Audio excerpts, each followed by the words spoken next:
Welcome to the next episode of Java class. I want to show you how to get an asynchronous call with Spring Boot. Well, not Spring Boot, but this is a Spring Boot application, and it runs the async processor. The async processor just sleeps 2 seconds and then returns the name of the current thread.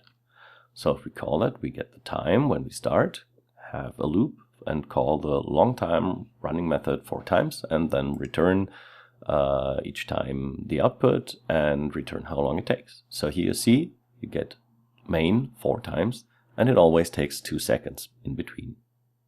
So let's make this asynchronous. So first we need to add an annotation to the main application. We enable asynchronous. So Spring knows, yeah, they need to do some asynchronous stuff. Then we annotate the long time running method with async. Now we have to change the return type to a future of string. We still return a string, but now it's a future. And return the implementation of async result.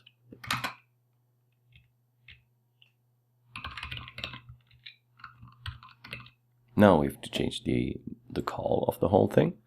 Now we turn future. So if you want to get the content of the future, we just call get. And, well, we can run this, but it won't make a big difference because before we just called them, and now we call each one after each other and then already get the result.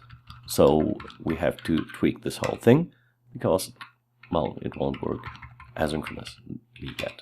So we need to first get the futures and then at the end call the results of the futures. So we make a list of the futures.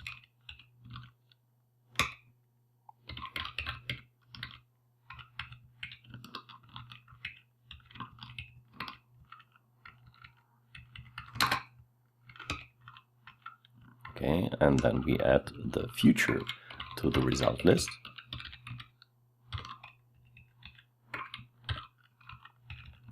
And after we created all the futures at the end, now we do the output. And like this, everything will work fine. So the whole call will take 2 seconds. But you have to know, if you do it like this, Spring will use as many executors as there are, as you need. And this is a bit too much. So you create a class that will limit the number of threads to use. I will just paste it. It's an implementation of, what was it? Async configurer. And you define the core size, the pool size, and you also have some exception handler underneath. Yeah, don't forget the initialize. That's a very big part. If you don't have it initialized, it won't work. So you start it now. The pool size is 3. So you will run 3 asynchronous at once, and then the rest one in another batch. So it took 4 seconds altogether.